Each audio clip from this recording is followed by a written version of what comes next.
democracy, and thank you to the candidates for coming and working with us on a time that worked for everybody. We're pleased to be doing this for Stoughton, and we hope it will give voters some good information to think about as they cast their primary and general election ballots. We're going to start by allowing the 3 candidates for District 2 Alder, although I believe only 2 are here, 3 candidates for the District 2 Alder, an opportunity to introduce themselves, but because of the heavy interest in the school board race, the school board candidates will be our main focus tonight. Each will be allowed to deliver an opening statement, and I'm going to read the statements of 2 candidates who were not able to attend. Then we'll have 3 or 4 questions prepared by the Courier Hub staff, depending on how much time we have. The candidates do not know what the questions are. If there is time, we will also ask questions submitted by the public, and Amber, our photographer, will bring around 3x5 cards if anybody would like to ask a question, and I will determine whether or not we can ask the questions and if we have time. We will stop promptly by 8 p.m. and we'll reserve time for each candidate to make a closing statement. As I read off each question, I will start a timer that will face the candidates. Please be respectful of everyone's time and the principles of fairness, and don't exceed your limits. We're going to start left to right with the questions, left to right from my side, and continue with the rebuttals and then move down the line at each new question. Our 2 candidates who could not attend were Bev Fergus and Brett Schumacher, and I'll be reading a statement for each of them after our city council candidates go up.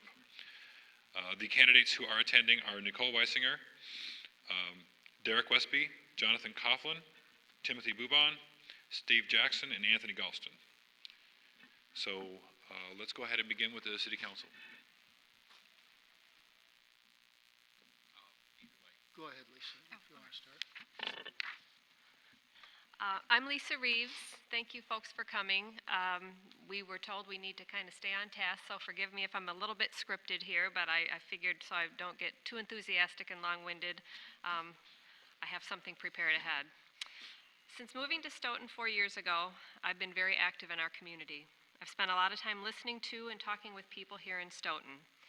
One thing I've come away with is that our city has a lot of really smart and engaged people with great ideas, and they want those ideas to be represented. So one of my top priorities is to be sure that community input is sought out, represented, and valued. I think that collaboration is one of the most important components of effective leadership. Partnerships between community members, city council, the school district, and business are the foundation of building a cohesive and financially viable community. What happens in any one piece of that puzzle affects the other, so working together and transparently is essential. Stoughton is a beautiful and historic riverfront city, I don't need to tell you all that, with so much potential. With the recent city comprehensive plan and redevelopment authority efforts, it's really an exciting time, and I'd love to be a part of that. The decisions we make today will impact the health of our city for many years to come. I believe the focus needs to be on job growth that can support a family, sustainable redevelopment and improved infrastructure for transportation, bike paths, and pedestrian trails. And first and foremost, that we're always promoting a forum for community involvement. As far as my work background, I've worked in leadership roles in healthcare for more than 20 years. My responsibilities have included strategic planning, budgeting, supervision, and multidisciplinary collaboration. I've been endorsed by the Stoughton Dems and Progressives as well as the Dane County Dems, and I hope you'll consider supporting me on February 21st. And just in closing, though Paul and I may not always see eye to eye on things, I'd like to commend him for the years he's spent serving, because I know that's not an easy job. So regardless of the outcome, thanks in advance for the work you've done for the city. Thank you, Lisa. Thanks a lot. I appreciate that. And thank you all for coming. Thank you. Thanks, Lisa. Me? Good segue, yeah. Okay, I'm like Lisa, I'm kind of scripted here too. I might go just a tad longer.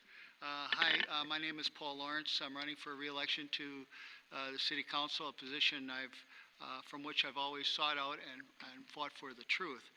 I'm running because I want to serve the citizens of Stoughton, and that's always been the only reason that I've wanted to be on the council.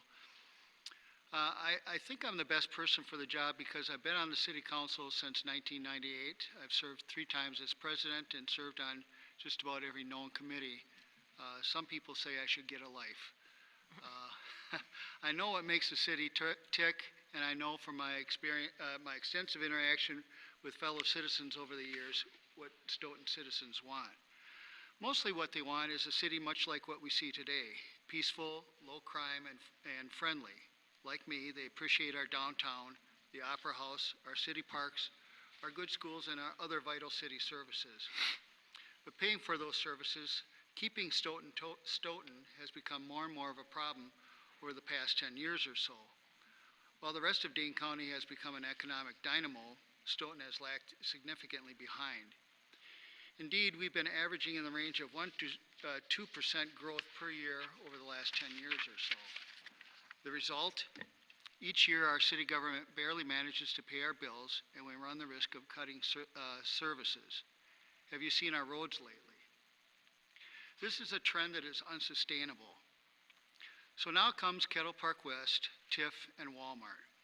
Some in our community have termed Kettle Park West, TIF, and Walmart corporate welfare, illegal, stupid, or worse. They've said the process the city used wasn't transparent, it was rushed, or worse. Some now even refer to Kettle Park West as urban sprawl. None of that approaches the truth. The truth is our process was completely transparent. We took months and months, indeed years, over countless open meetings, open houses, and the like to draft the deal we've now come up with. The truth is we have an excellent development agreement in place, and all of our hard work is beginning to pay off. The truth is, using our comprehensive plan, we adhered to the tenets of smart growth. Kettle Park West is already well on the way to becoming the most successful TIP project this city has ever seen. Over the coming years, this new growth, estimated to be approximately $95 million with the completion of Phase 2, resulting in about $800,000 per year in increased revenue, will include a large new hotel and convention center, an Aldi's grocery store, a huge new city park, and residential housing welcoming new residents. The result of all this will be readily apparent in coming years. More jobs for Stoughton residents, more children attending our schools, a new traffic signal at the corner of Highway 51 and Ruby Road, and more money to spend on fixing our existing roads, just to name a few. I'm convinced those and other aspects of Kettle Park West will be a benefit to our community, including our downtown. But Stoughton is and always will be more than any one development or any one area of town. I remain committed to redeveloping our downtown area, especially the MillFab site, and working towards bringing in new businesses to our city. I remain committed to making Stoughton a better place. I remain committed to seeking out and getting the truth. Thank you, and I ask for your vote on February 21st. All right, thank you. And now we're going to begin the portion of the school board discussion, and I'm going to start, and I should probably turn, and I'm going to give an introduction from Bev Fergus and from Brett Schumacher. And these statements are both, Bev has a longer one. They're both up there for anyone who wants to gather them. They're by our cookies and water, which are free for anybody. Yes.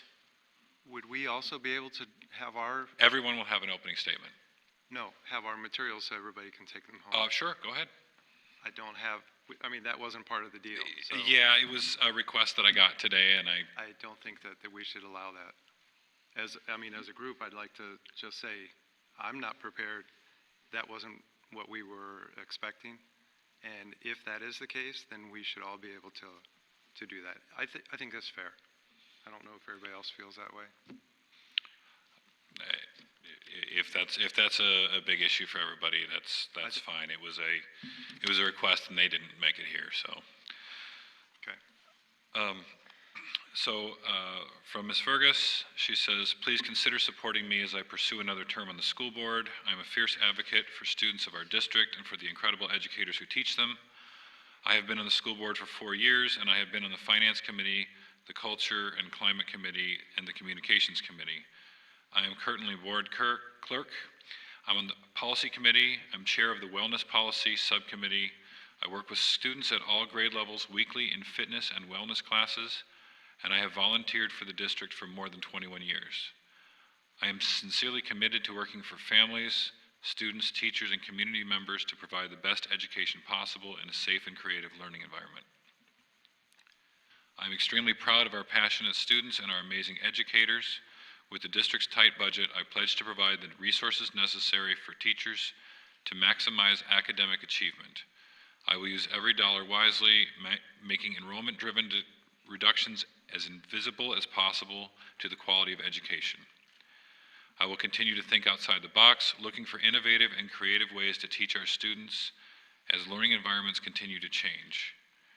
The addition of the Fab Lab and STEM programs, as well as literacy initiatives, innovation grants, and our amazing sports and fine arts programs are successes that I'm very proud of. I'm also proud of our academic stars and our excellent graduation rates. There are many exceptional reasons that we should be showcasing Stoughton schools so we become a district choice of families.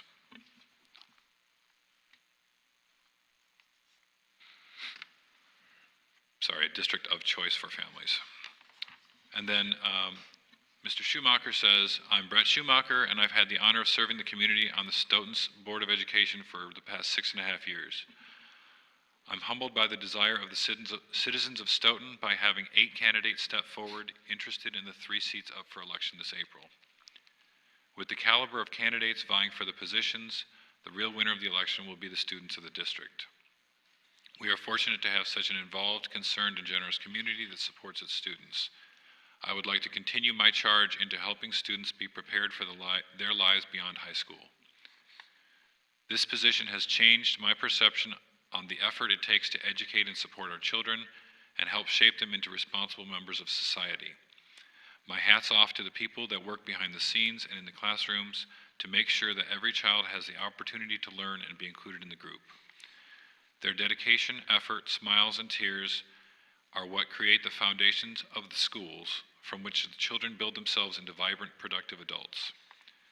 The constant guidance and support through the good times and the tough times, always offering anything it takes to make a child feel safe, valued, and cared for.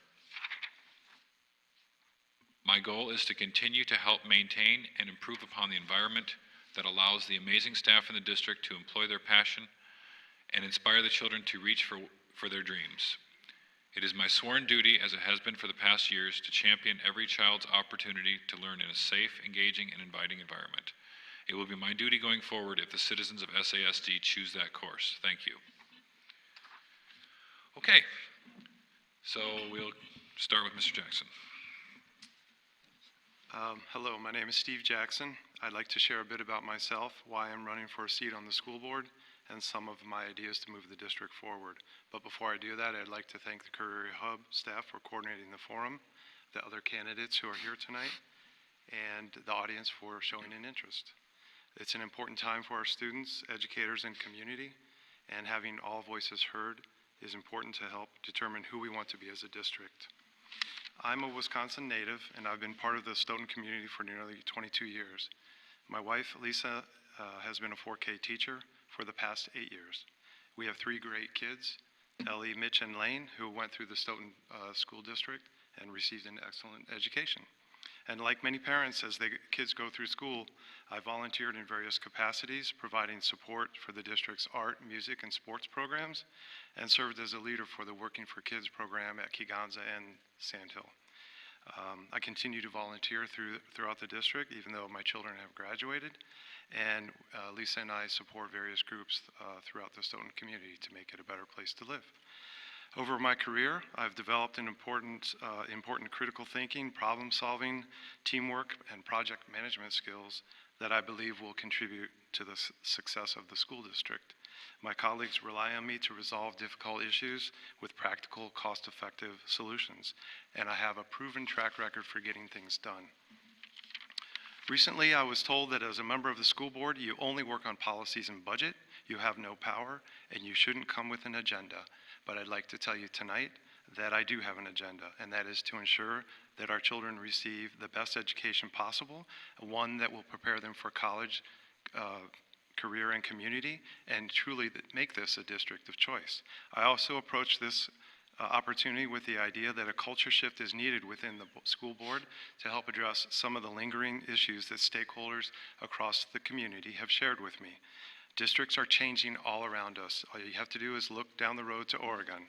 And I feel the board should play a large role in taking the district to the next level, taking on tough issues like the budget, asking the questions and questioning the answers, building out partnerships, re-engaging the community, and addressing the concerns of the district's main asset, the educators, including getting back to a workplace where it's safe to speak up without fear of repercussion, and the kind of work environment that many of us are used to. These are tough issues for sure, and I feel that with a strong board working with a willing administration, we can get these things done. And that's why I would appreciate your vote on February 21st and then again on April 4th. Thank you. Okay, go ahead. Let's try to keep it a little closer to the time. My apologies. Good evening. My name is Nicole Wesinger, and I'm running for school board. I have served on the board for the last 5 months, and I look forward to an opportunity to continue to serve on the school board. My commitment to Stoughton runs deep. My parents grew up here. They graduated from Stoughton High School, and my grandparents still live here. My husband and I are raising our 3 children here, and they attend Stoughton schools. I'm a daughter of 2 teachers, and I myself was a K-12 teacher. I now work at UW-Madison in higher education, and I've also worked in outreach education. My bachelor's degree and my master's degree are in education and educational administration. I'm an independent thinker and a team builder and a problem solver, and my experience provides me with a valuable and unique perspective on the board, and I hope to be able to continue to serve the community in this capacity. Okay.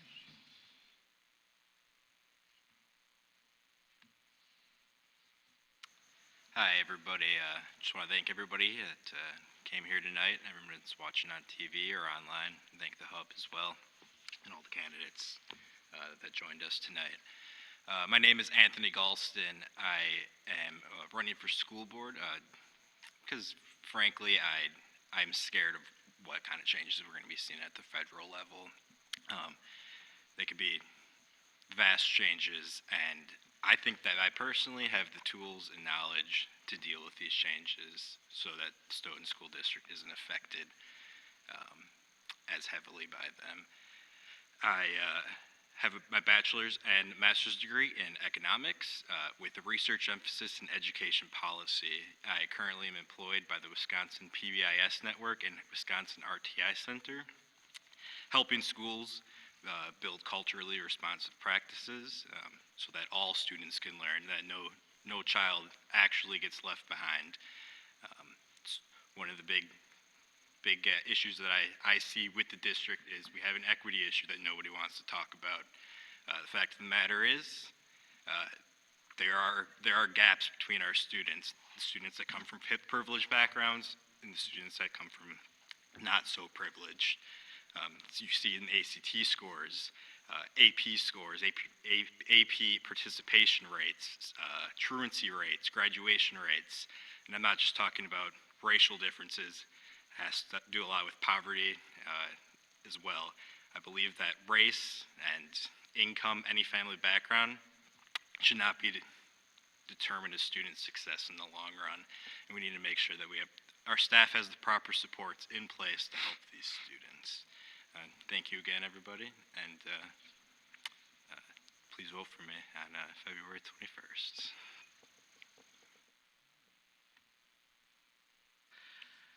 First, I would like to thank the Career Hub for putting this on and the staff of WSTO for covering this and broadcasting it out live for those who couldn't make it. I'm Derek Westby, and I would like to be elected to the Stoughton Area School District Board of Education because I feel I am a good fit for the district. I have 3 children, 2 of which attend Fox Prairie and 1 that will be entering 4K next year. Right now, I am the president of the Fox Prairie Working for Kids, and I've been involved with the Working for Kids for a few years now.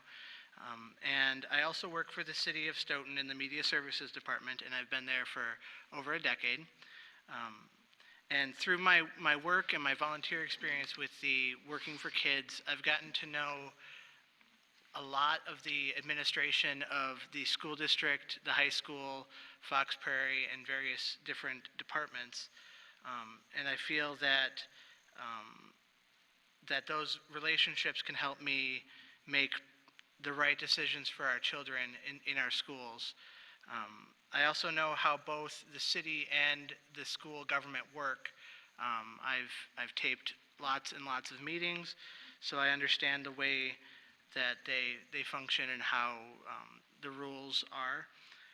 So I think that my relationships that I've already formed and my drive to make Stoughton the best place it can be for not only our school, but everybody in the city, would make me a great candidate for the Stoughton Area School District Board of Education, and I ask for your vote on February 21st. Thank you. All right, thank you. Go ahead. All right. Hi, everyone. My name is John Coughlin. I'd like to thank Courier Hub for hosting this forum, our community for you all participating, and all of the other candidates for taking the time to discuss some of these important issues that are facing our Stoughton schools today. My wife Andrea and I moved here 3 years ago out of convenience, admittedly. Stoughton was midway between our jobs. My wife teaches English at Parker High School in Janesville, and I'm an aerospace engineer myself in Madison. But we decided to stay here because Stoughton is a great community for us to raise our family. And the Stoughton Area School District is a foundation for the success of our city's children. I'm running for school board because I want to help the school district and community grow and prosper. We have consistently declining enrollment in our schools, and if we still want to fund great schools in the future, this attrition is really unsustainable. I want to be the voice for young families and to push our district to attract and retain other young families through our quality schools. Stoughton needs this growth.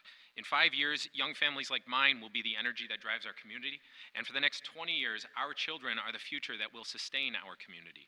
I've built my career in engineering as a data analyst. I model complex systems, and I pick out only the data that is clear and reliable to assess those systems' performance. Our school board needs an engineer like me as it works through increasingly complex issues like growing poverty and shrinking enrollment, and especially as we lean more heavily on new and unfamiliar data sources. For the past 7 years, I have supported my wife as she taught in public schools. Andrea and her colleagues have always been my heroes, and I'm inspired by their tireless work educating our young citizens. We cannot have a strong community without great schools, and we cannot have great schools without rewarding and retaining effective teachers. I'm excited to contribute to this ongoing effort. As a school board member, I intend to bring all of my energy and passion to this project and work for the success of our students in Stoughton. And while I'm new to this community and I have a lot of you still to meet, I'm going to be showing up around town, and I hope that after a couple of conversations, I can secure your vote on February 21st. Thank you. Go ahead. Thank you. Hi, I'm Tim Buban, and I'm very excited and honored to be here. First of all, I want to thank the Courier Hub. I also want to thank the other candidates. I have a great deal of respect for anybody that takes time to put themselves out here and take a shot at this. And I also want to especially thank the folks that came out tonight on this cold night. As I've kind of gone through this process, I've been asked 3 basic questions. And the first has been, why are you running for school board? What are your qualifications and experiences? And really, what are your beliefs and philosophies as it relates to the work that a school board does? And so I'm going to try to answer those the best I can in the time that I have for this opening statement. First of all, I have been a professional educator for 22 years. I've served in a variety of capacities as a teacher, special education assistant. I've been involved in the development of 2 public charter schools. I've served as a principal at elementary and middle school. I've worked in schools where 80% of the students, quite frankly, come from low-income families. So I've had experience dealing with students that come from poverty, which is one of the issues our district is facing. And so throughout my career, I've really been privileged to have a lot of experiences. Those experiences have mostly been good, and they've led to successes, but quite frankly, some of them have been challenging.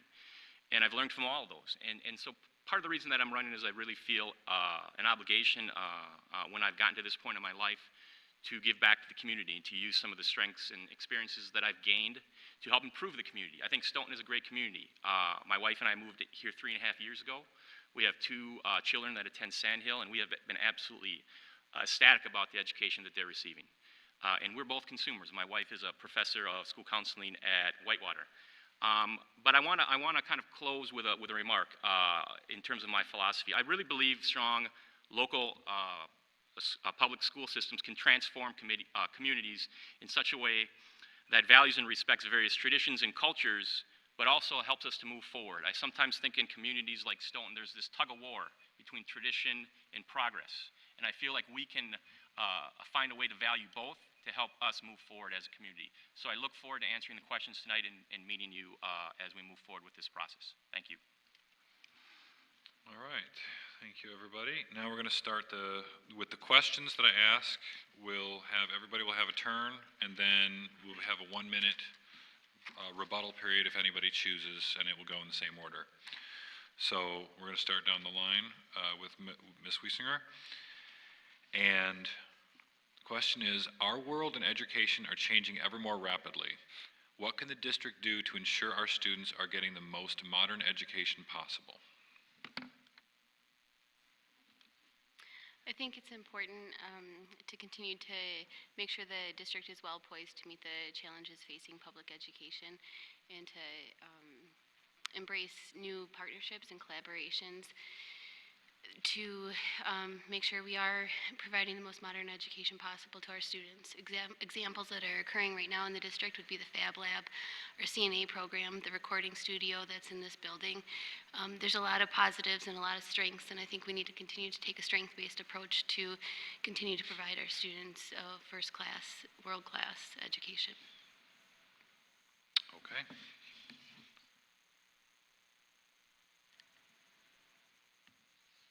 Go ahead. Yeah, so I think Nicole actually hit on a lot of the stuff that the district's already doing to help give our students a modern education. So I'm not going to rattle those off again for us. I think you did a great job with that. And our students that are in school now are different than their parents. Use social media, increase technology. Every kid has a smartphone. These millennials that everybody complains about. I am not that far removed from being one of those kids myself. I think I best understand where these kids are actually coming from and the kind of needs that they face. The matter of fact is that they don't have the same needs as their parents did when they were in school. We need to help take this technology, because it's going to continue to develop, and can keep integrating it into the classroom. We need to make sure that once those kids turn 18, they graduate from Stoughton High School, whether they're going off to college, trades, or the workforce, that they have the proper skills to use the technology that is in place right now. And we need to continue to keep up with that pace of technology within the districts. What we have now, it's going to be different in 2 years, and we can't sit around and hope that we can afford to have whatever the newest thing is in our classroom. We need to be ahead of the game, be ahead of technology, and adapt rapidly. We can't just sit around and wait for a donation to get that technology into our classrooms.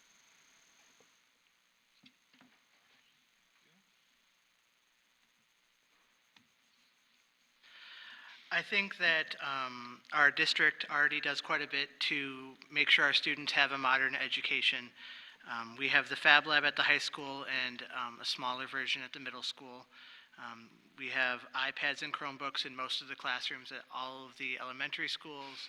They have computer labs and carts that can go to the classroom instead of having a room dedicated to computers like they used to back in the day. And they have smart boards to make sure that kids can learn how to use modern technology. The district could probably expand into some other areas of technology to make sure the students are getting the most modern education they can. The district already uses online learning programs that you can access from home, and make sure your kids are keeping up with everybody else through using those tools at home. So it's not just what the district can do, but what the district is doing with the families to make sure that the kids are keeping up with technology and have the most modern education possible.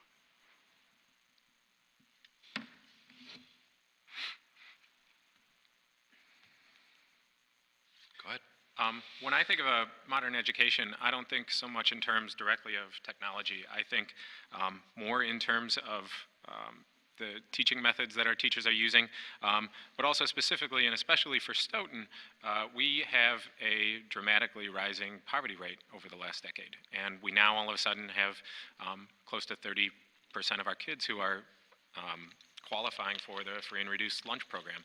All of these kids are coming to our schools with life experiences that are very different from what the Stoughton community is used to teaching, from what the Stoughton community is used to supporting. And there are other school districts in our state. Tim mentioned that he has plenty of experience working in impoverished communities. There are other school districts in our state who have experience with poverty, and so I think, when I think about a modern education for Stoughton schools, I think about how we have been, in a good way, in public education for the last couple decades, customizing curriculum more strictly or more individually for every single student. Students have IEPs, and then district-wide we have a poverty problem that we really need to understand, so that we can, so that every day when these students come in, we sort of have the awareness that they came from a home that maybe was a little bit different than the standard type of home that we thought they came from maybe 10 years ago.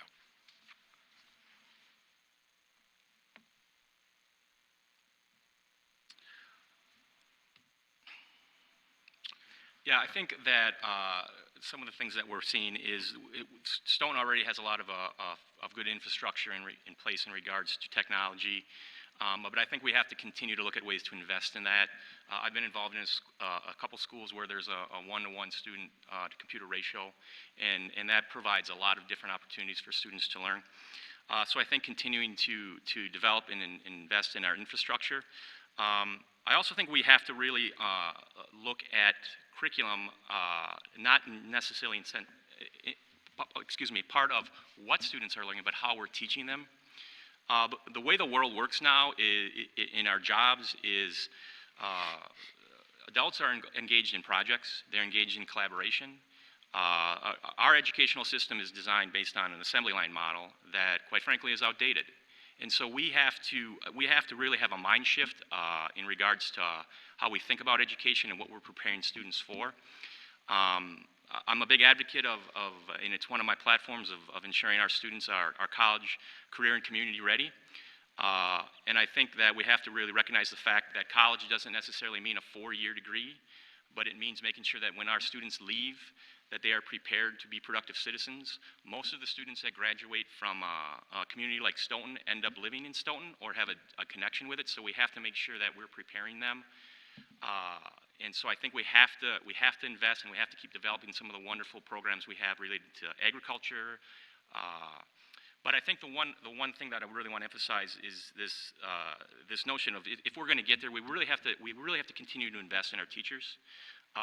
Having served in education for 22 years, the best ideas are in the classroom where the teachers are. And they're the ones that are really on the forefront of understanding what students need to be successful, not only in school but outside of school, but making sure they have what they need to take their ideas and move forward with them. All right. If anybody is interested in a rebuttal, then, oh, no, you're still, Yeah, you're still it's okay.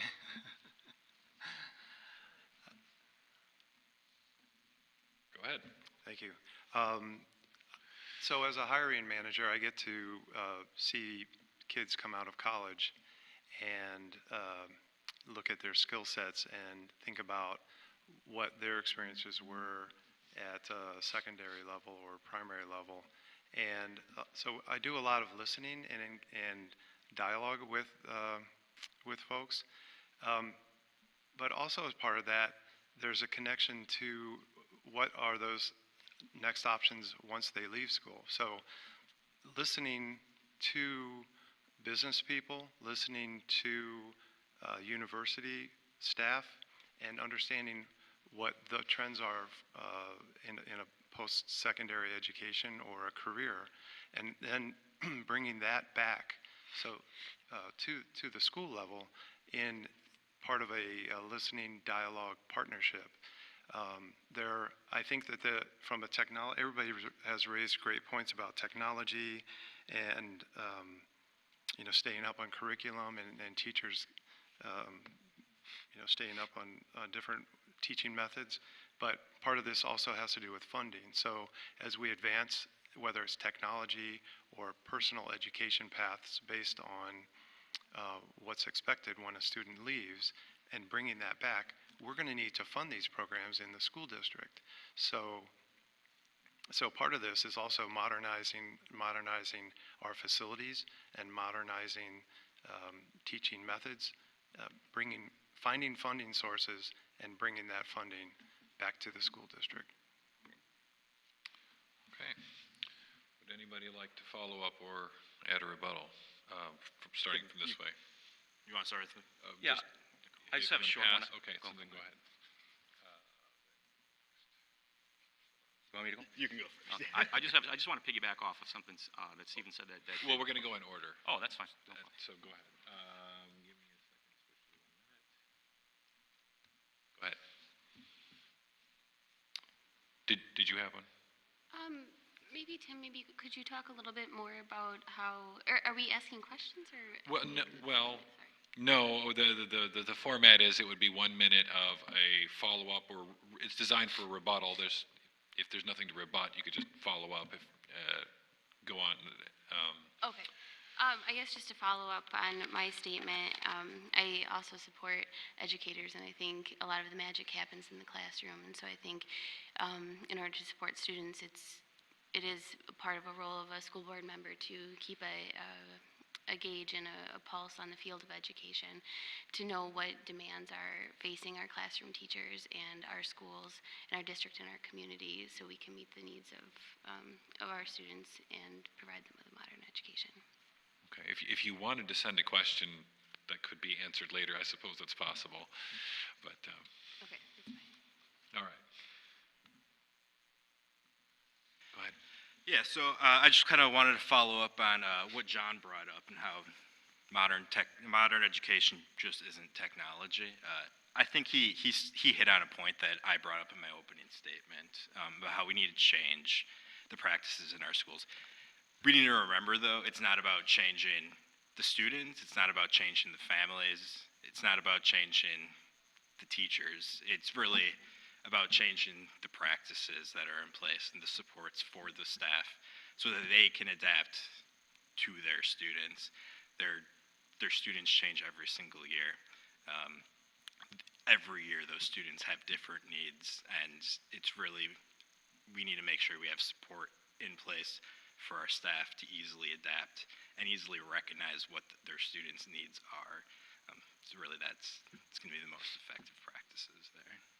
Thank you. Did you have one? I just wanted to add that modern education does include changing teaching practices to fit our students, to make sure that the students are learning what they need to learn to be productive in society.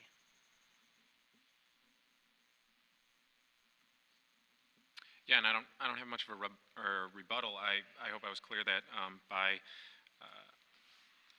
understanding these situations, what I mean is our district and our teachers and all of our faculty and staff, like I personally, in watching my wife and her colleagues, have always seen an increased sympathy for the situations that all of these students have.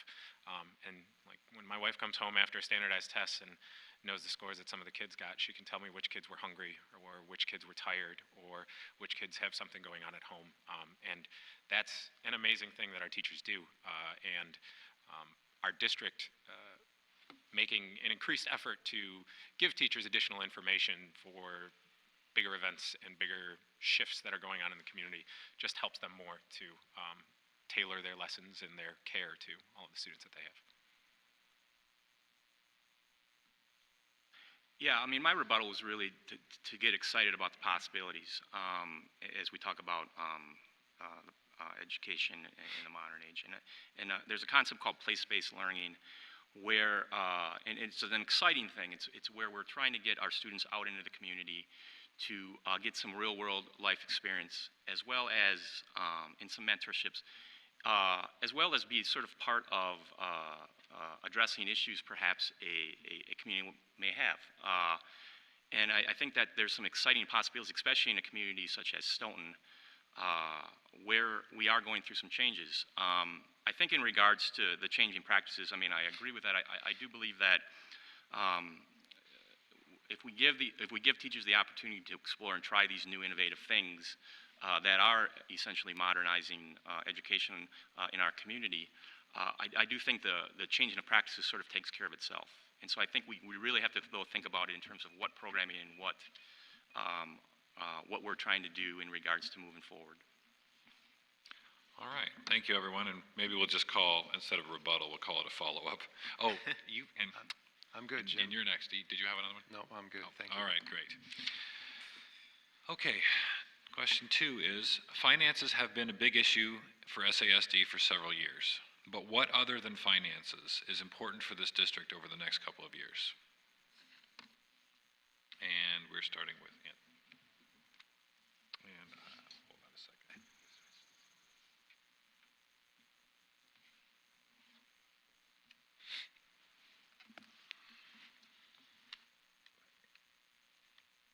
Go ahead. Yeah, so I've already brought it up, but I'm going to bring it up again because I think it's an extremely important issue in terms of equity within our schools. The data shows that if you come from a privileged background, you're white, middle-class family, you're going to do well in Stoughton schools. And really, you're going to do well in any school setting. But if you're not, the school system doesn't necessarily work for you. And as a student, you're the one that, for some reason, has to adapt. And I think this is a huge opportunity for the district in general to break that mold. And the timer's not going at all, but there's a huge opportunity for the district to break that mold and make sure that our schools work for every single student. We can't look at a student and think, well, I did all this stuff to help this student and it didn't work. I don't know what else to do. We have to continue to keep going and help make sure that that student sees the success that they want to see in their life. It's really, nobody really wants to have this conversation. All we talk about is open enrollment, finances, how is social media, technology. This is the only conversations that we have. And I just think it's a really important issue, and I'm going to keep hammering it home. 9% of the African American students in this district are at proficient levels for reading and math. If we don't think that that's not an issue, we have bigger issues in the district then. We just need to take a step back, look in the mirror, and think about where are we actually? Yes, we are at 50% of our students are at proficient or advanced levels in the standardized tests, but not every student is, and we need to recognize that. So, other than finances, I think the biggest issue that our district is facing is the poverty of the students. There are a lot of students that go to school hungry. They do get the free or reduced breakfast and lunch, but sometimes, the breakfast isn't what they want. But I think that when students are hungry at school, they can't think very well about what they're trying to learn. They will most likely fall behind, and that needs to be addressed. Whether it's having the ability to have additional snacks in the elementary school classrooms or in middle school and high school, having a way to make sure students can just get through the day as far as hunger and poverty levels at home and stress. So I think that is one of the biggest issues other than funding?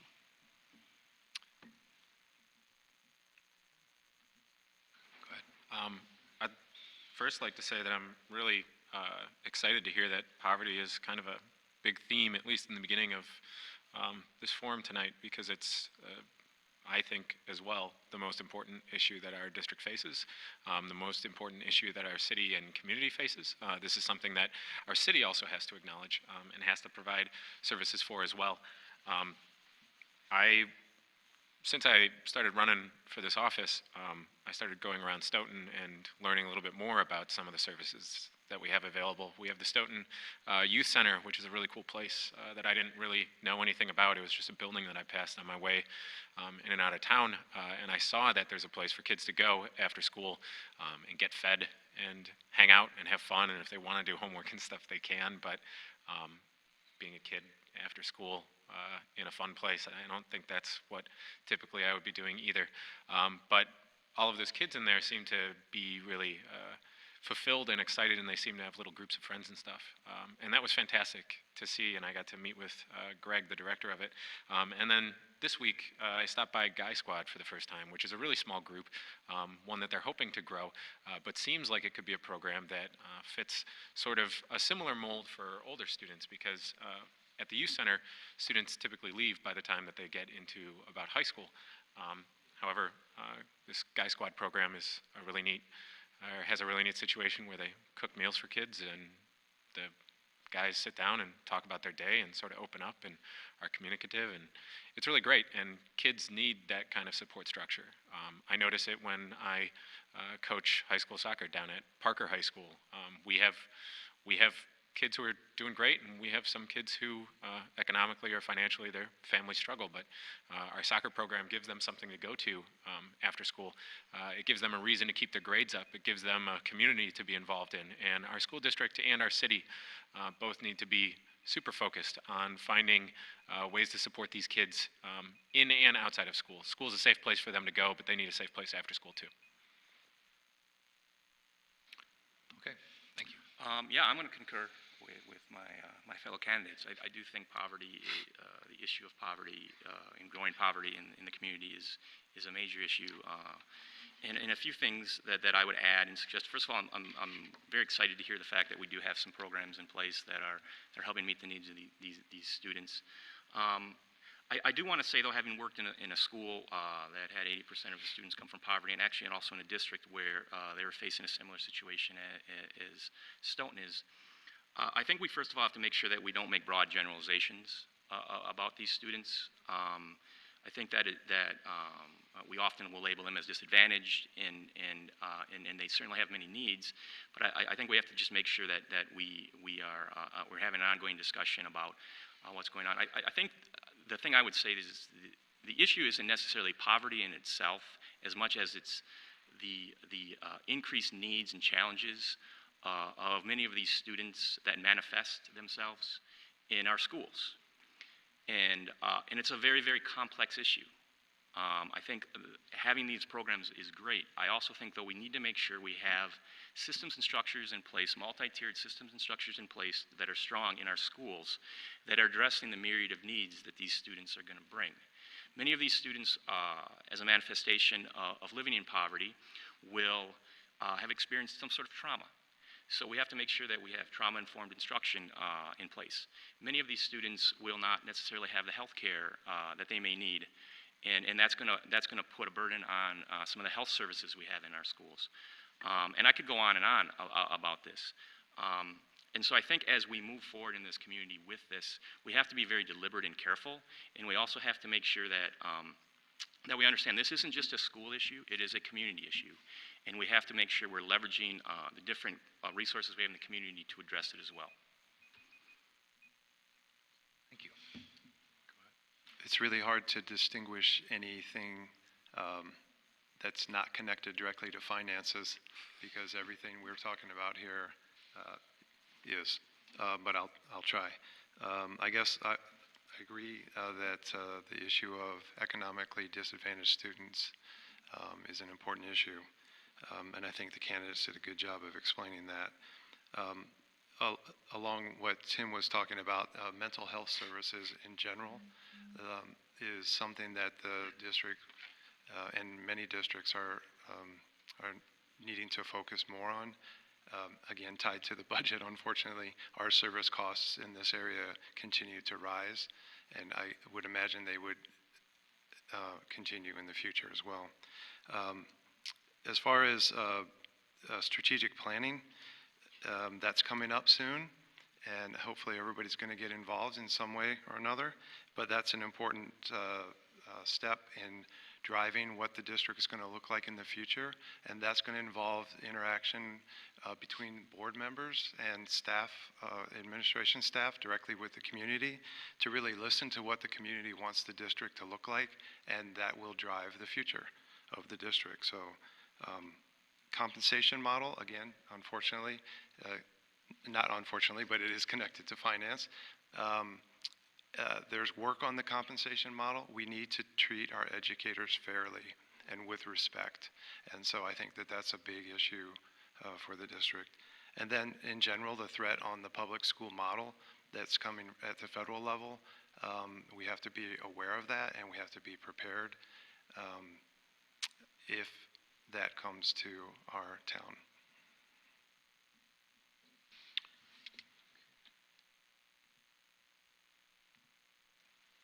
The question mentioned finance, and I agree that that is an issue, and declining enrollment in the current funding formula is certainly a challenge. I would second that poverty and mental health, increasing poverty and increasing mental health needs in our community is a challenge and something that we need to be addressing. We need to continue to break down barriers to learning to ensure that all students can be successful and can thrive. And I think it's exciting that we've started the task force on poverty, and I'm excited to be a part of that to begin to address those needs. The state and nation is starting to and will continue probably to see a teacher shortage, and I don't think Stoughton will be immune to that. So I think that we need to continue to be and increasingly be competitive and innovative in recruiting and retaining the highest quality educators for our students as well.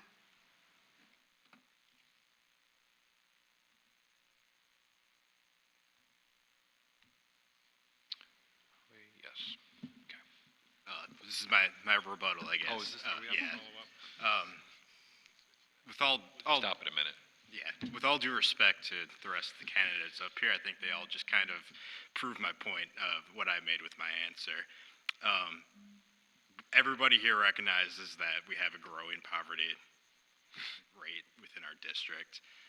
Nobody is saying that doesn't exist. Every candidate up here failed to acknowledge any racial gaps, racial discrepancies within the classroom with their students. It's a tough conversation to have, and I understand that not everybody's going to be comfortable having that conversation right now. But I said it at the top, nobody wants to talk about it, and I think everybody just kind of proved my point there.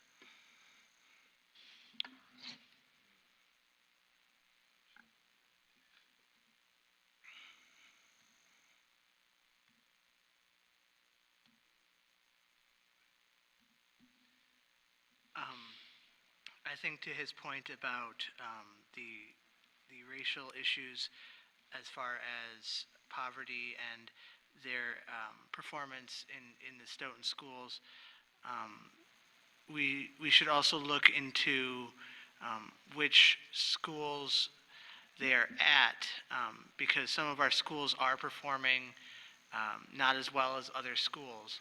So it could be an issue of the school itself, because we do have some schools that are performing really, really well, and some that are meeting the standards set by the state, but not exceeding them. So to his point, we also need to see what schools they're at, and if we can improve the school as a whole.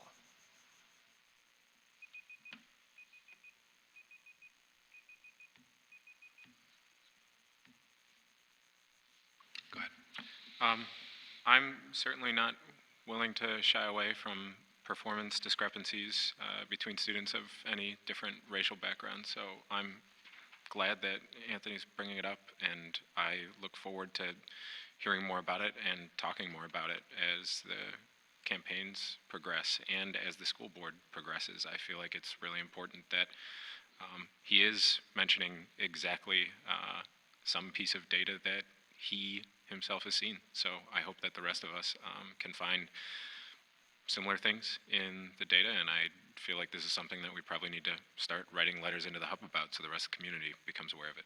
So.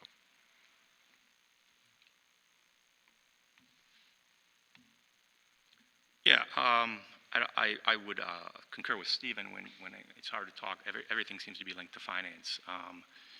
But a few things that I would just add. I'm more than comfortable talking about racial gaps. Having worked in school again, where there's a high number of minority students, I've had to deal with those issues on numerous occasions. So I think if we are going to talk about it, we also have to make sure we're defining what it is. I think we've sort of come into this state where it's all about the standardized tests, and the gaps are because of the students' test scores. And we've really, I think sometimes in this community, sort of have high school report cards and high ACT scores and things like that, and that's sort of how we're saying we're being successful. And in fact, there are huge gaps, but let's make sure we define what those gaps are and what we mean by those gaps and what metrics we're using to define them, to ensure that when we do have those discussions that that we're really on the same page in terms of what we're talking about, and most importantly, what we're trying to accomplish. Yeah, I would just throw out that certainly should be a topic when the strategic plan comes up for discussion on April 8th. So we'll make sure any one of us, sounds like we'll be making sure we bring this to the table.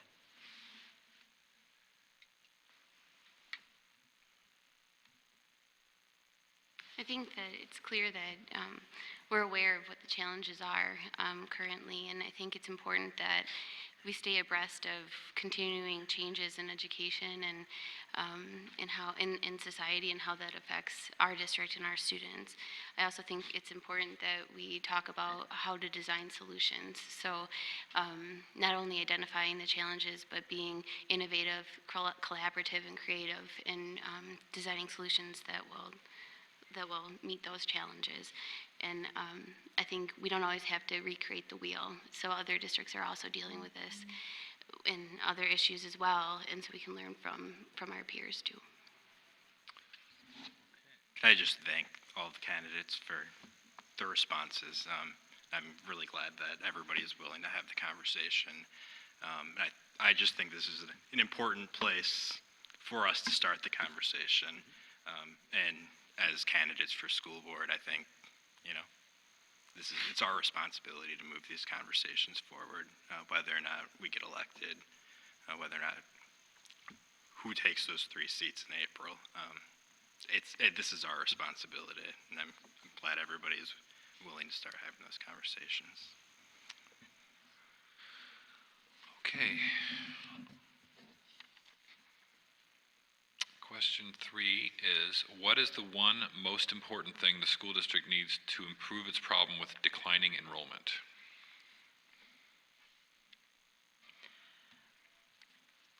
I think declining enrollment is not only a school district issue, but it's also a city issue.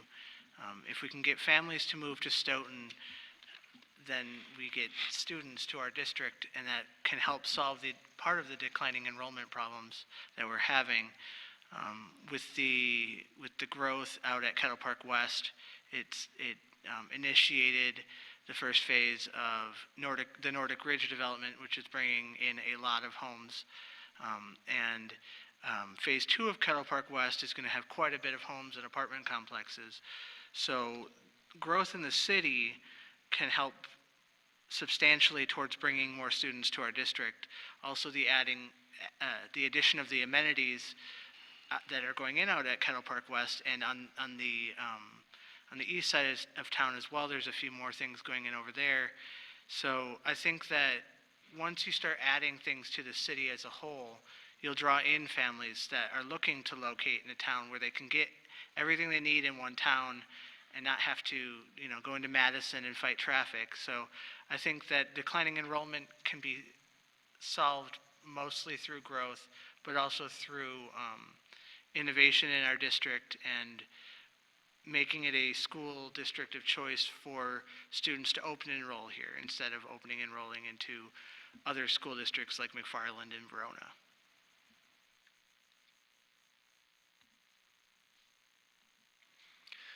I agree that Stoughton needs to grow its community with young families. It was something I said in my opening statement, and we need sort of champions of our community. We need a strong vocal school board. This is really exciting that we have so many candidates up on the stage, that we have so many people running for school board positions right now, and that we have this live televised. I've never been on a stage with a TV camera behind me or TV cameras in front of me. This is really cool, and it's good for our community.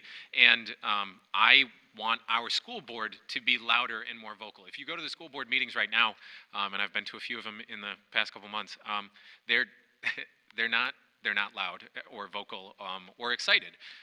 They are stepping through issue after issue on the agenda, but we're not asking questions of our superintendent, and I don't mean like challenging our superintendent. I just mean asking about the health of our school district, asking our superintendent how the school district is meeting the goals that they set out in their last strategic plan.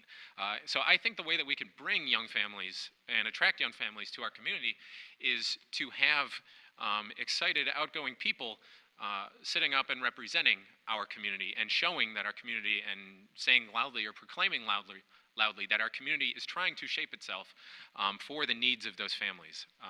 Speaking toward the comprehensive plan, because the city is a major part of attracting young families to this, I was really excited that some of the most universally supported measures that they mentioned a few weeks ago at the city planning meeting were things like creating walking paths between the housing districts and downtown, which would be great for families like mine who are going to have a bunch of strollers pretty soon, or revitalizing the river and having walkways down both sides of the river and having something beautiful for people to come in and take their families to, or new parks and things. And our community seems to be unanimously interested in these things, so now we need some of us who have the energy to go out and champion it within the community to be elected into these offices and to help the community recognize that we can fund these things and we can make a difference for young families. Can you repeat the question?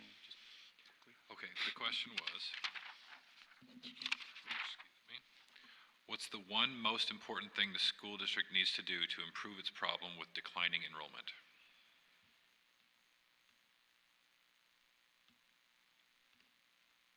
So yeah, as I've entered this process and done my research, I've heard that the school board and the city needs to talk more, collaborate more, and I've heard that that's been the case for a while, and I'm wondering why we're not moving forward with that. So I'm gonna give you some practical ideas about what I would initiate here, because I think we can talk about how the school district and the city needs to work together more, but we need to start putting some systems and structures in place to ensure that happens. So first of all, I would work to initiate what's called the district-wide educational forum, where the district administrators, school board members, and relevant city folks, as well as other stakeholders, meet on a monthly basis, if not for anything, but just to talk about issues, and perhaps even come up with some action steps. I also think we need to really seriously consider a marketing strategy, if not a marketing committee, collectively put together, perhaps through this forum. And we need to really reach out into our community and use some of the incredible assets we have. I'm guessing we have some pretty strong business folks out there that could come in and use some of their expertise to help us create some kind of a marketing plan or marketing strategy. And we need to get that moving. I concur with Jonathan in the sense that I think that one of the things that I also think we need to be doing as board members is really going out there and understanding that our role isn't just to go to a meeting every couple weeks, but it's to be out there in the community, essentially campaigning year-round in different ways, talking about the wonderful things that are going on in our district, listening to our stakeholders and taking their ideas as to how we can address this problem. The data continues to show that enrollment is continuing to decline. It isn't getting better, it's getting less bad. And if we don't really get moving on this, we're going to be in a much more dire situation in 5 years than we currently are.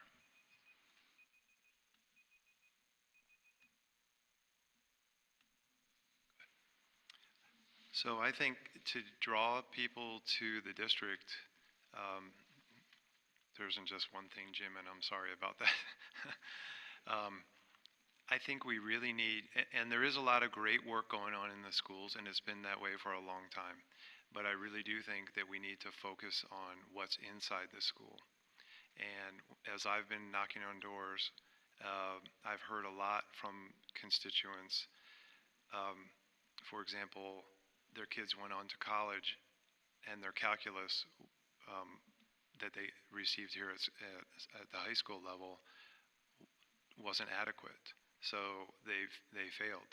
And it's not just one or two students, it was a bunch of students that took calculus. So we also have heard discussions regarding the ag program and trying to get advancements in the ag curriculum here at the high school level, because we are surrounded by a lot of farmland and agrarian families, and we should have ag programs that are strong because it's important for our community. So to Tim's point about listening to the community, I think that's what we really need to do, and we need to look inside and really develop our curriculum and our programs and make them a center point where people will want to come to Stoughton to go to school.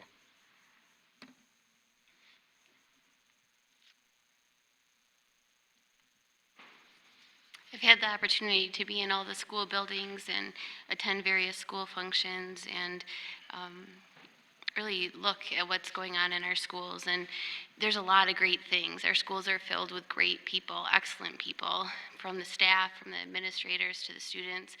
There's excellent people, there's excellent programs, and we need to do a better job of telling our story, and we need to tell it well. Because there's a lot of things. When you look at the Madrigal Singers or the Little Mermaid production that happened, or our sports teams, or the Fab Lab. We had a student who built a hand for another student who didn't have a hand, and that was a high schooler. So there's amazing things happening in our schools at all levels, and we need to do a better job of telling that story and making this the district of choice.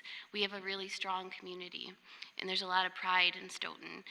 And I know that because I heard it all growing up. I heard it from my dad, how proud he was to be from Stoughton, how special Stoughton was, and I agree with him. And I know there's a lot of people in the community who feel that way too.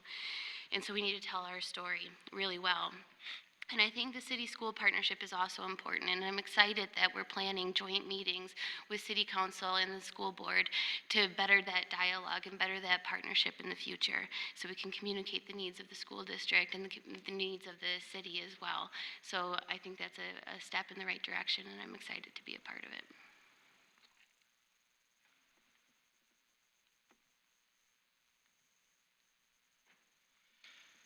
Going last sucks. Okay, so I think everybody really hit on the key messages here to this question.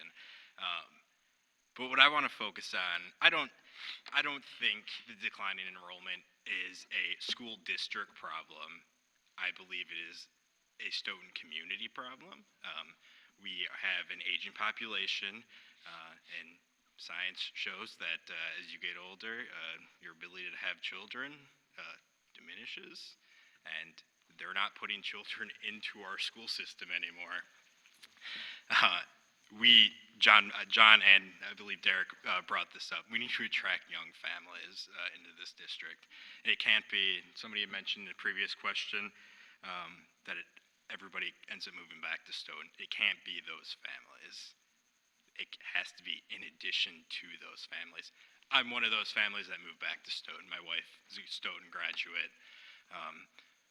We really just need to, we need to make this community attractive to young individuals. Madison is 15 minutes away.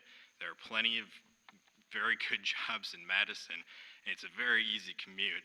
And the fact that it is such a close city, and we have declining enrollment, and our town is not an attractable place to live for young families, that's an issue. It's completely unacceptable. The school board and city council need to work together to solve these issues, and they've started through Kettle Park West, Nordic Ridge. It's a step in the right direction, but we really need to keep moving forward. We need to have young voices in city council, on the school board. I have a 1.5-year-old son. Like, I am invested in this district. I am going to make sure that other young families get involved and stay invested in this district as well.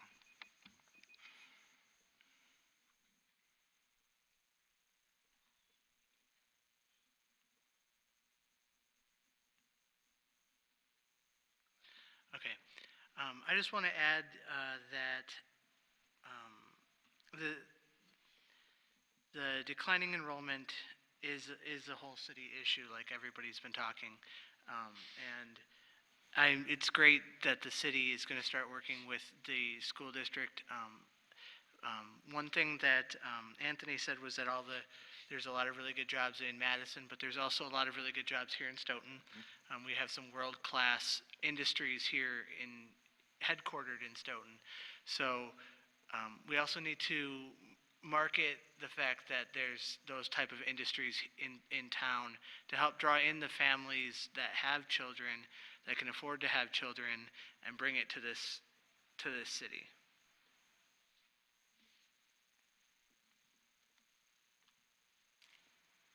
Yeah, and I'll reiterate that I think public forums like this one, ensuring that the community sees that we have leaders, and particularly young leaders, who are willing to step up and be the change that Stoughton needs to grow and retain young families so that we can continue to fund our city and fund our school districts is really important. So again, thank you guys for hosting this. This is fun. It's new and interesting to me, and I really hope that we continue doing these things even when we're not running campaigns, because I think the community benefits from it. So. I think we're having a great discussion so far. Go ahead. Yeah, I mean, I think the only thing that I would add is, Stephen and I seem to share a passion for agriculture and sustainability, and I think that piggybacks on even some of the stuff that Nicole brought up, and the fact that we have some really good programs, and we have to make sure that we're communicating that outside of our community.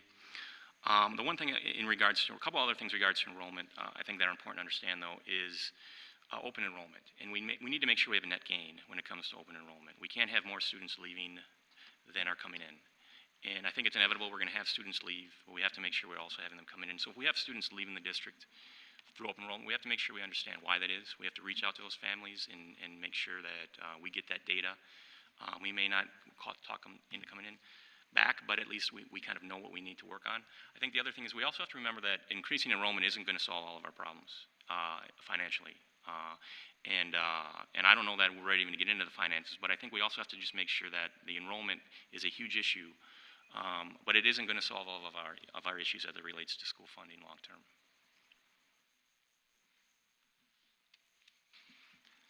I'd just like to say thanks to Nicole for bringing up the marketing plan, because that was on my list of things to touch on. So I think the district should spend some money and develop a marketing plan.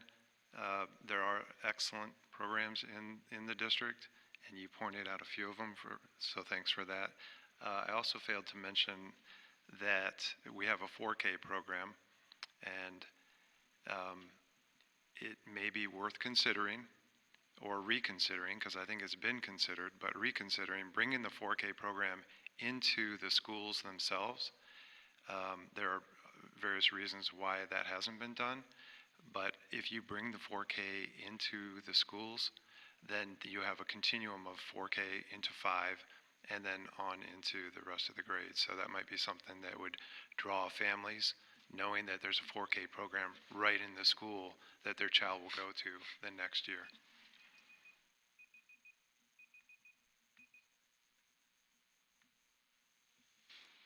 I would just like to reiterate the importance of taking a strength-based approach in meeting our challenges. I think it's easy to kind of get sucked into this whirlwind of almost negativity or focusing on the challenges, but there's a lot of positive things to build off of to meet those challenges, and there's a lot of them right here that are already happening.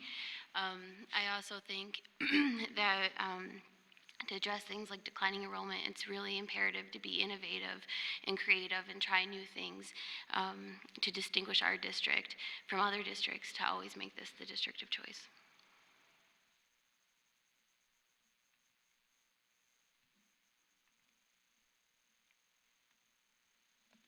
I want to touch on what Tim brought up about open enrollment. The district last year, using what's publicly available for us to look at on DPI, $700,000 net loss in state aid due to open enrollment, $1.5 million in revenue. That's a lot of money that the district could use. Open enrollment is a problem. However, I will preface that by saying over the past 10 years, it has been pretty consistent. Right now, it's at about 125 student net loss, and it's been fluctuating between that and about 140 over the past 10 years. So while our current issues don't necessarily just stem from that, we should have a net positive. We should not be having net 125 student loss. I already went. Oh, yeah, you're okay. Honest Derek. Should have kept talking. Maybe we could have gone through it again. All right. Well, next question is, we're bringing this from the audience, and we've had a couple of people who expressed some concerns about recent news out of the federal government and things happening at the state level, and such as vouchers. And so the question is, what can the board do to perhaps advocate and, more importantly, protect itself from changes such as that it really doesn't have any control over? Specifically vouchers or anything? Including vouchers. Well, Wisconsin, in my mind, seems to be more kind of unfortunately on the forefront of a voucher discussion. I answered a question specifically about charter schools, which isn't necessarily voucher or like voucher programs specifically. For the League of Women Voters, but what I said is whenever a district is considering a new school, I think it's important that the new school must prove that it only meets, that it satisfies some sort of need that we can't already have, or that our school district can't currently already meet within their facilities, and that they cap their enrollment at students who only meet or who only require those very specific needs. And so, I don't know, protecting our school system from vouchers or from voucher programs that might siphon money away from our district is, I don't know that I have a great answer for it outside of all of us being very strong and loud advocates for public education. I believe that public education benefits from economies of scale. I personally was educated in a very large high school that had an incredible breadth of programs for low-performing students all the way up to high-performing students, and it prepared me incredibly well to go on to college, and it's that life experience personally is part of the reason that I have the opinions I do about large schools being great for kids because they offer lots of opportunity. And if it truly is a situation that we really can't protect because the programs themselves or the existence of voucher programs that might pull money away from our schools is up to state legislators, then the best that we can do and the right thing for us to do as a school board and as elected officials who represent the school districts for our community is to be the loudest voices and the rallying point for our community to continue to talk to our state legislators and make it apparent to them that we value public education and we value city and elected officials being able to raise as much money as our community decides to be able to fund our schools adequately. So I guess just be loud. I don't have a great answer. I think it's a great question because I think that, we're sort of in this era where there are things that are happening at the federal level that have a very real possibility of having a direct impact on us at the local level. I think the question really lends itself to the idea of the privatization of schools, which is something I'm adamantly opposed to. And I think the best way that we remedy it, and it's going to take some work, is really continuing to build a great public school system here in Stoughton. Nicole had mentioned the idea of strength-based, and I think that is very important in that idea of growth mindset. I also want to make sure that we have great things going here. We never rest on our laurels. I think it's very easy to say we have a lot of great things going on, and I really believe we do. My wife and I have been, like I said, nothing but pleased with the education that our children are getting. But there's a book I want to refer to called Good to Great, and it's a book that's had a huge influence on me because it's really looked at organizations that are really good, but what's preventing them from becoming even greater. And there's a phrase in there, and I hope I don't mess it up, but they always say the enemy of great is good. The enemy of great is really good. And so I think we have to make sure that we continue to celebrate the great things that are going here. We continue to market those. But if we're going to really, to answer the question, if we're really going to try to prevent some of the things that I think a lot of people are justifiably scared of happening with some of the stuff going on at the voucher level, it really starts at that local level. And at building a strong school board, at making sure that we continue to improve the local system we have here. And I think if we can do that, then, and it's going to take some work, then I think that can be a shield from some of the concerns and dangers of the vouchers and the privatization of education. Well, to me, this is a value proposition that the board can bring to the community in discussion. The community has to have buy-in and support to the public school system so that when things do come up, the board can easily work directly with the community and meet the desires of the community, or ensure that the schools are meeting the desires of the community. So having that buy-in and ownership from the community, I think, will help provide a buffer of some sort when things come up. So having that great connection between the board, the district, and the community, I think would be helpful. So, but having said that, if a law were to come down that would require the board to do something, we would have to follow that law. Having said that, we have the ability to write policy. So we could incorporate policy that is more favorable to us, that would allow us to prepare for something that might come down the road unanticipated. How is that? We would prepare for something unanticipated. I'm not sure. I feel like John at this point. But having a strong community link, being prepared with policies, thinking ahead that something might come down the road, and being prepared with policies, I think would be helpful.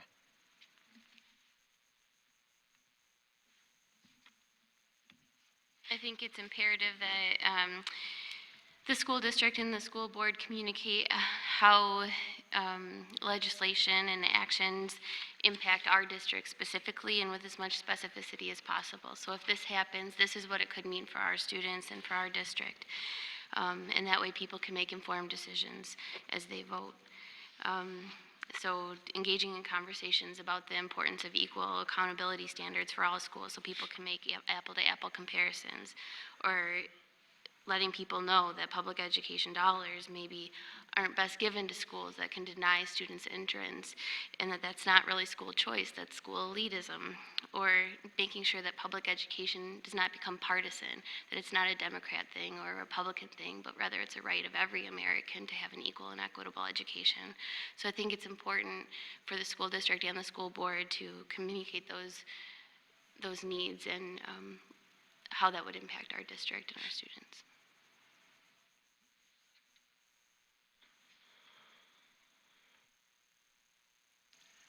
At the top in my opening statement, I mentioned that I'm scared of what's going to happen at the federal level. We frankly don't know. We have an idea of what could happen.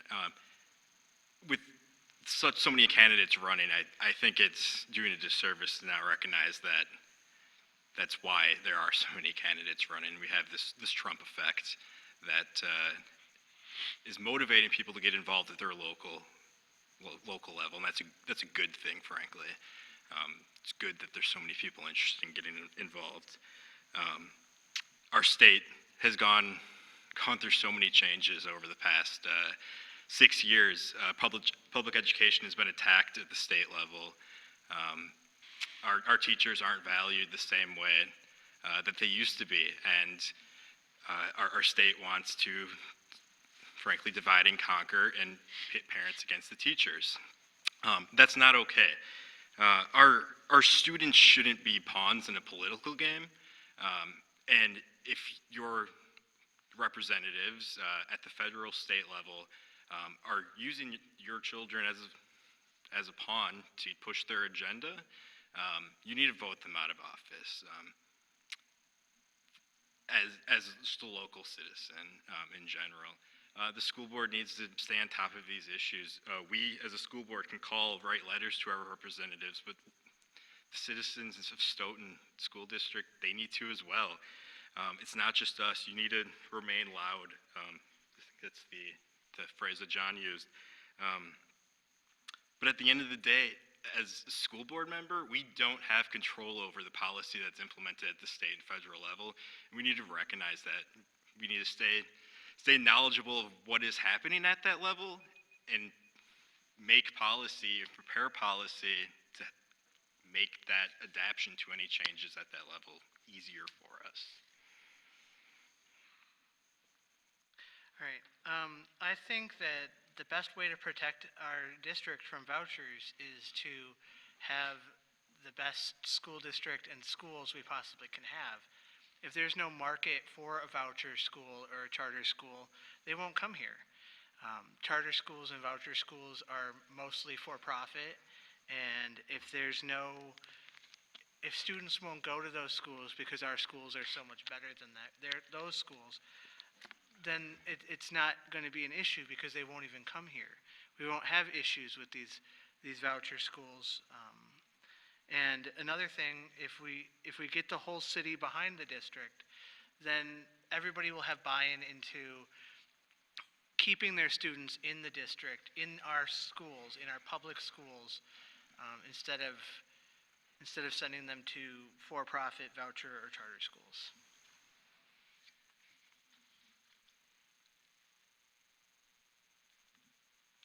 Does anybody have follow-ups? Sure.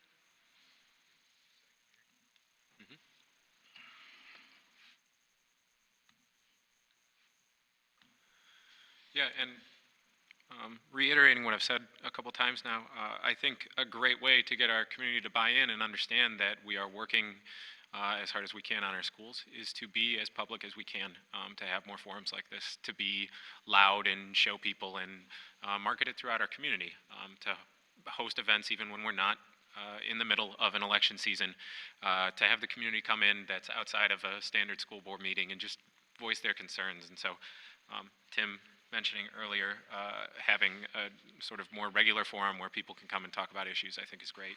But I also am really confident that our community cares about the fact that there might be somewhat of a federal shift in negatively affecting public education. The school board, in their end-of-year statement last year, mentioned that the biggest financial struggle that the school board has is the fact that our state won't allow us to raise the kind of funding that our community is willing to put up for our schools.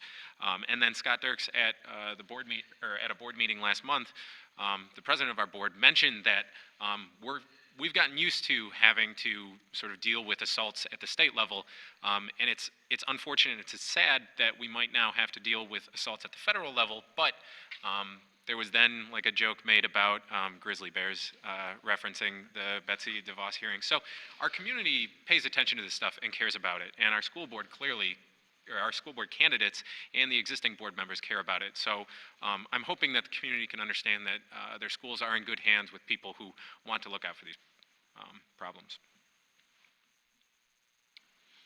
Yeah, I don't know that I have much to add. I think a lot of good stuff has been said. I mean, I had mentioned the idea that the original question related to vouchers and making sure that we're really understanding what the privatization of education is. And you know, charter schools have been mentioned, and I've been very clear. I've been involved in 2 charter schools. They were public charter schools, and those are very different than many of the charter schools that are sort of moving forward. And so I think we have to also make sure that we understand what the idea of privatization is and what might be coming. I think that you know, John hit on it and others did, but I'm also very confident in this community. I think this is a community that has incredible assets, and I think we just have to continue to work to create systems and structures to really leverage those assets in such a way that, as I proposed at the beginning, making sure we have such a strong local public school system that we become over time immune to school vouchers and the privatization of education. I'm fine, Jim. I don't have anything else. Oh, okay. Mine too. Good. Yeah. You said yes? I'm good, yeah, thank you.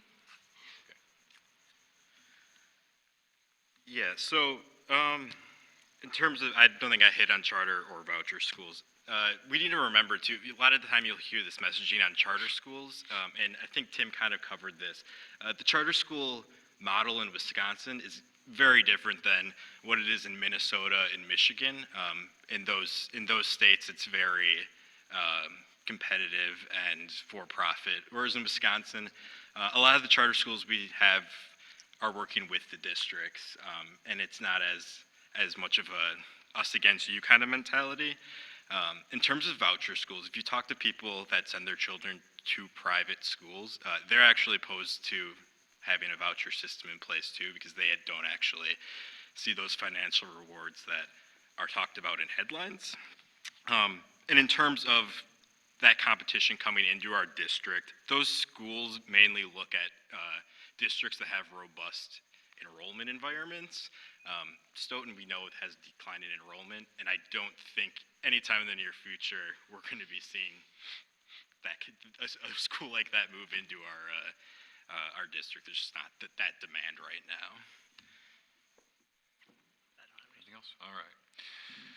We barely have enough time for one more question, so I'm just going to leave this to a single 2-minute and no follow-ups. It's a little bit of a poison pill question. It came from the audience, and it was,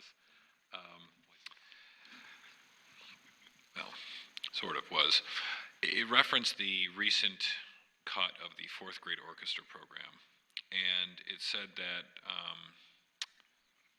well, essentially the question is, if we had to continue budget cuts, if we ran into a situation because of the trouble that we're having with enrollment and funding, and there had to be programs cut, what are places where we could see, where you would see things that we could cut if you had to?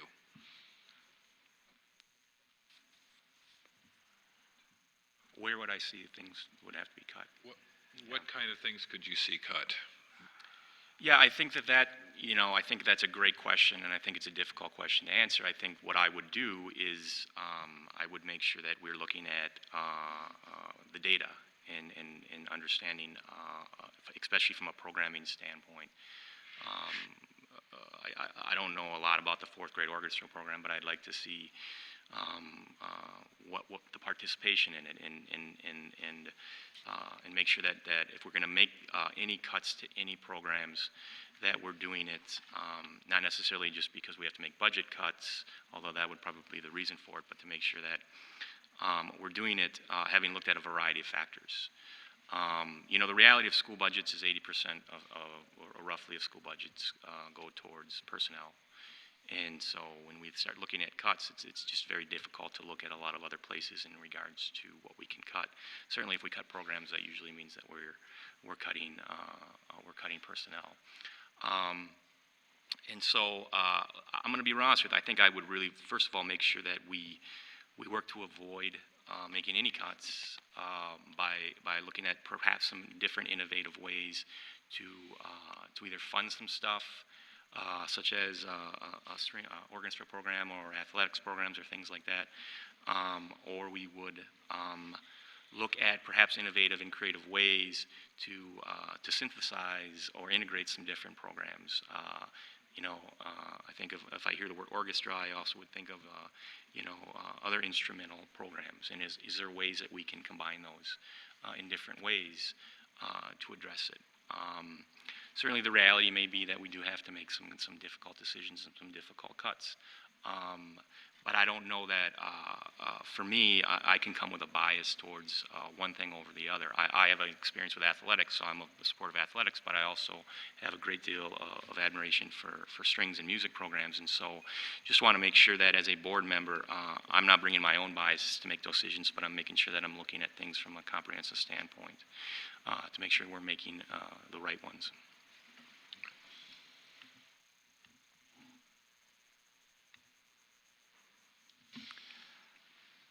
It is a poison pill question. With Tim, I think you would have to look at, first of all, no cuts would be the right thing to do in my mind. When you look at some of the successful programs that we have within our district, music is one of the strongest, and it was a shame when the fourth grade orchestra got cut. So I guess I would look for, I keep talking about the community. I would hope that the community could kind of come around and look for opportunities where we could, raise funding so that we could keep programs, all programs. I don't really have a good answer. It would be very hard to think about making cuts to any programs and affecting any single kid. And I guess I do have a little bit more, Jim. Okay.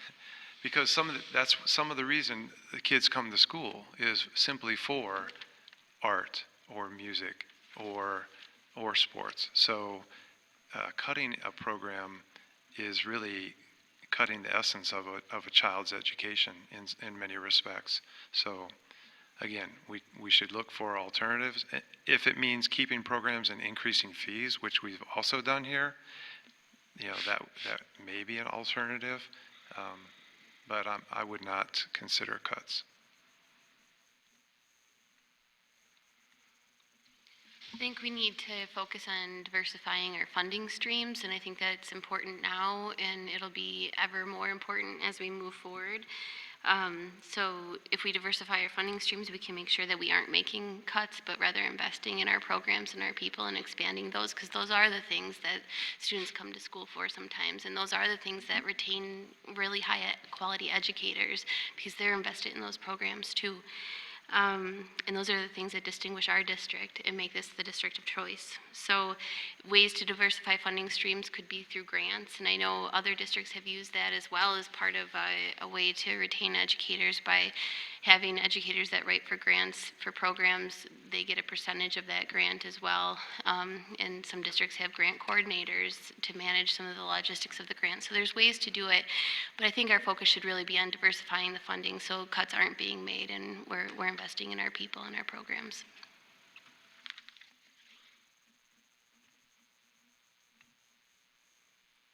Yes, so these are the hard decisions, right?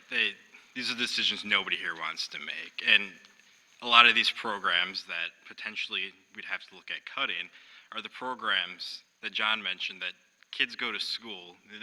Programs keep these kids in school. If it's athletics, they're keeping their grades up because of this. Maybe that's the one thing that's keeping them in school. So we got to be aware of that as well. The first thing, though, I think we need to look at is just resource allocation. How are we spending our money? Can we shift money around a little bit to keep these programs in place? Are we not spending all of the budget on this, and we can move that money? Second thing, we just need to look at administration staff too. How many secretaries does somebody need? I off the top of my head, I don't know how many secretaries are in each school, in each building. But I mean, that's something that you can look at. How many secretaries does a principal need?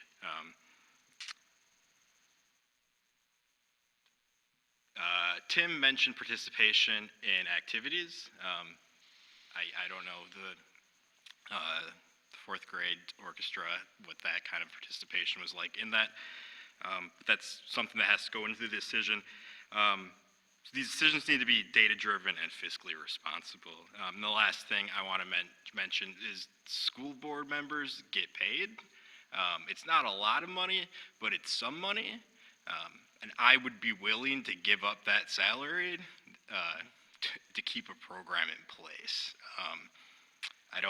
It's not a lot of money, but I think if every single school board member was willing to give up that $2,500 check that they get, I mean, that's $20,000 almost right there.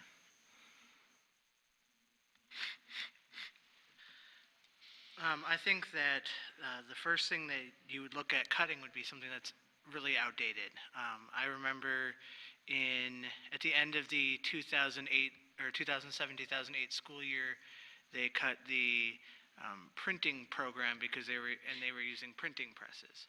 So if you cut the programs that are outdated or have low rates, then you can open up money for innovative programs like the Fab Lab, which more or less replaced the print shop printing class.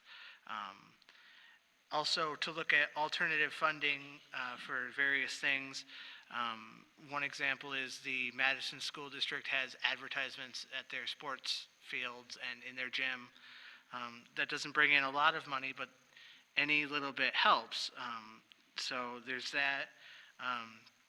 And there's various opportunities through Fund 80 to maybe fund some of the sporting events and the salaries of the coaches for such events, and also just improving the volunteerism of the parents and the community. If they really want every program to stay the way it is, then we need their help to make sure that funding is there and to raise funds for things that the school can't afford to pay for. And a lot of that is currently done by the Working for Kids organizations and the booster clubs.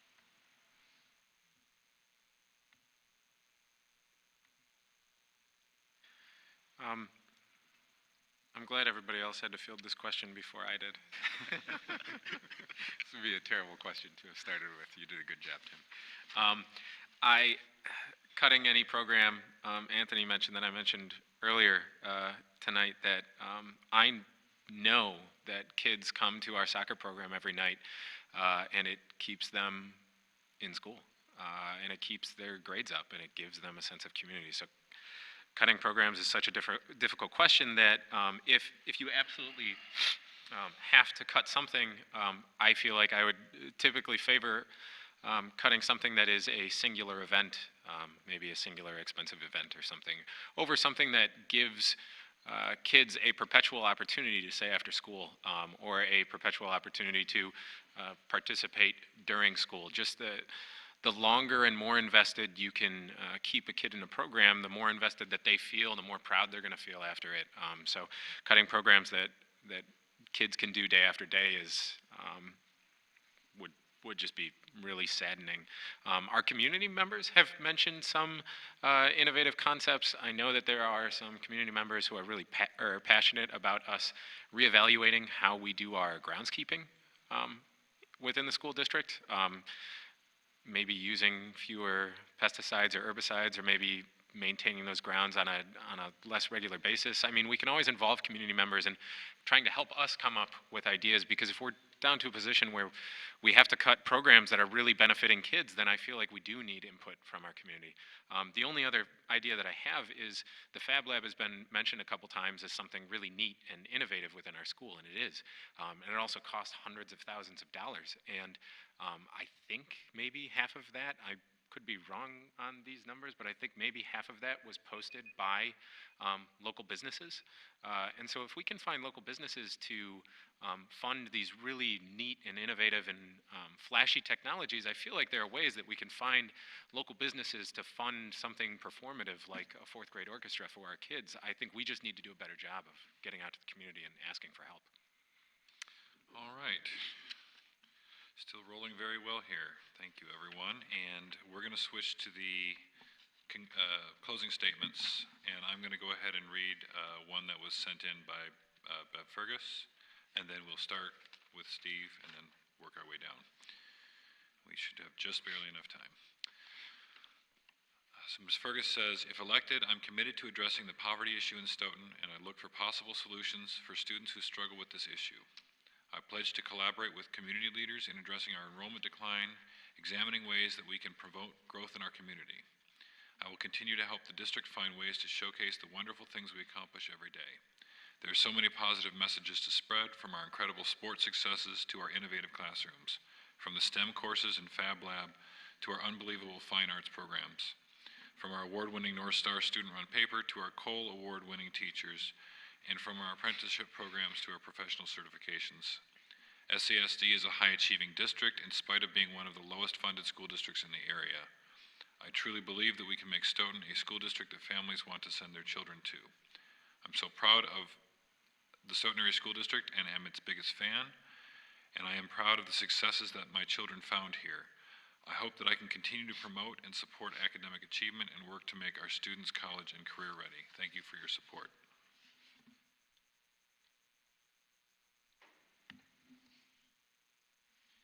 I'd just like to close by saying that I appreciate the discussion up here from everybody who's shown up tonight, and all 12 of the audience members. Thank you for your attention. Is that many? Well, there's a sound guy, so 13. Oh, is there 14? It's hard. Oh, and the camera guy. So thank you very much for being here tonight. Look, I've been here 22 years. I've had my share of being involved in school programs. I may not be up to snuff on the latest methodologies or learning systems, teaching systems, but I will work hard as a school board member.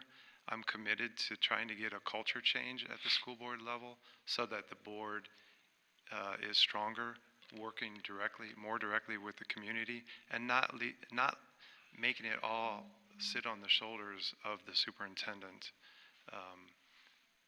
because that kind of seems the way it is. And I feel sorry for Dr. Onsager for, it just seems like he's always involved in everything, and that the school board could possibly take on some of that and relieve him and allow him to be that educator and administrator that he should be. So I'm willing to put in the hard work and the hours to be a vocal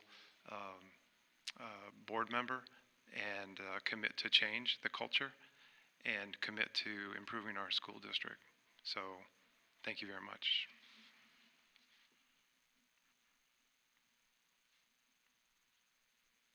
Thank you for putting on tonight's forum, and thank you everybody for coming or watching.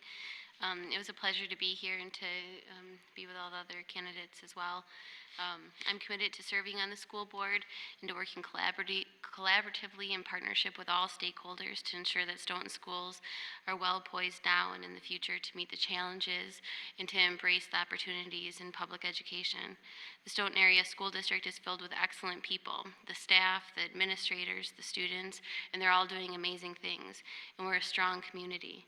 And I'm prepared to take a strength-based approach in making Stoughton the district of choice where all students can achieve and thrive. And I hope to have your vote of confidence on February 21st.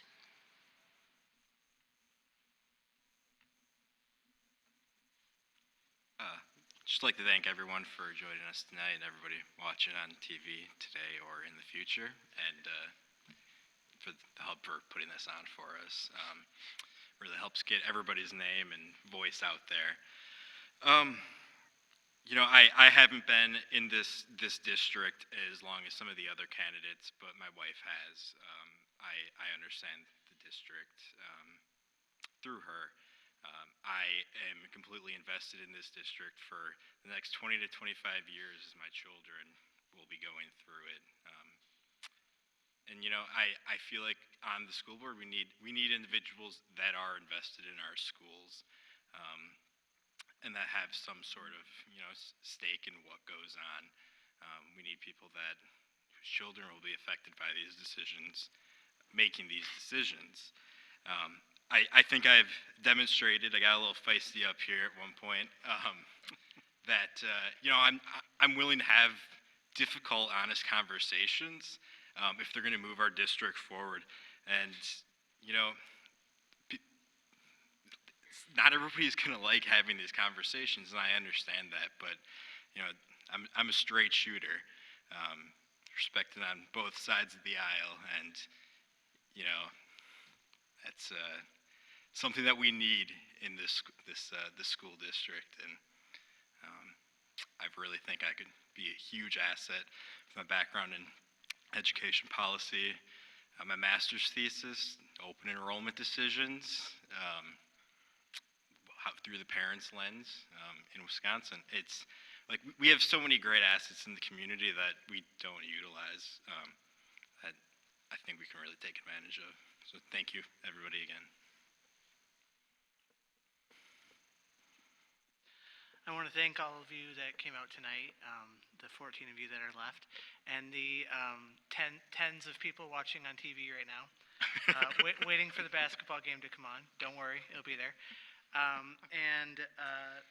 want to just touch on the fact that it hasn't been that long since I left the school district as a student. I still remember what it was like, and I feel like I can help to improve from what I've experienced at the school district and what my children experience every day at the school district. And like I said, I have young children, so I'll be working with the school district either on the school board or with the Fox Prairie Working for Kids, or both, for a very, very long time. I'm very invested in Stoughton and the district and the students and the teachers and everybody involved with the district. So I would just like to ask for your vote on February 21st.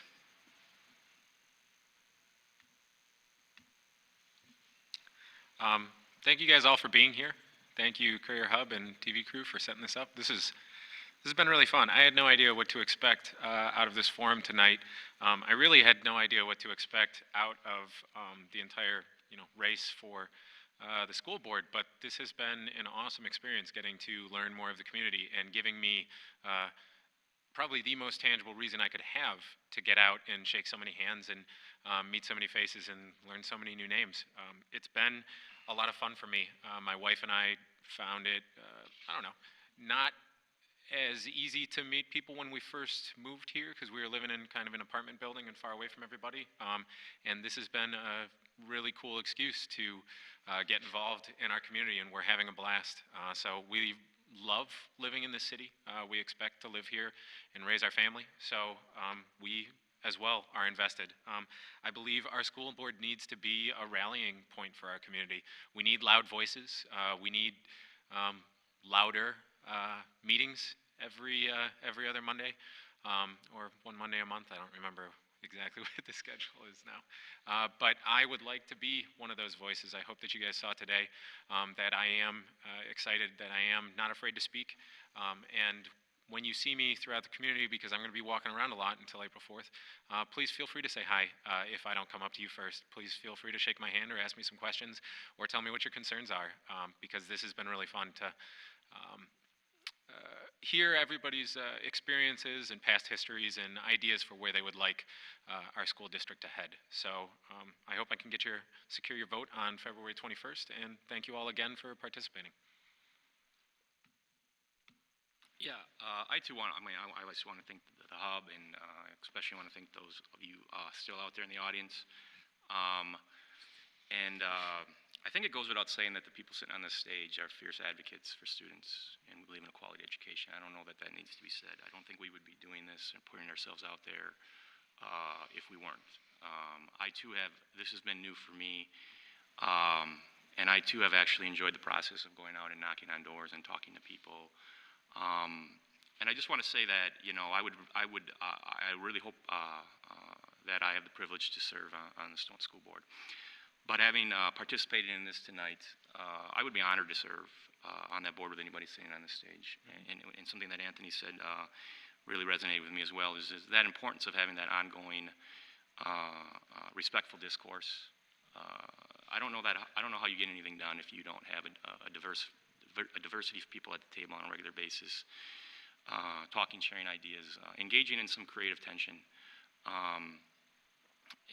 You know, I feel like I would serve the board well, given my experience in education for 22 years, and also some of the personal experiences that I have.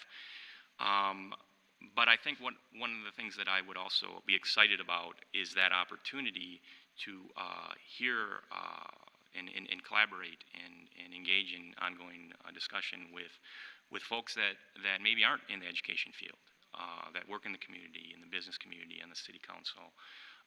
And I just think it would just be a neat opportunity to mesh some of those different experiences and ideas, and do that on behalf of our students, of our community. And so that continues to be very exciting to me.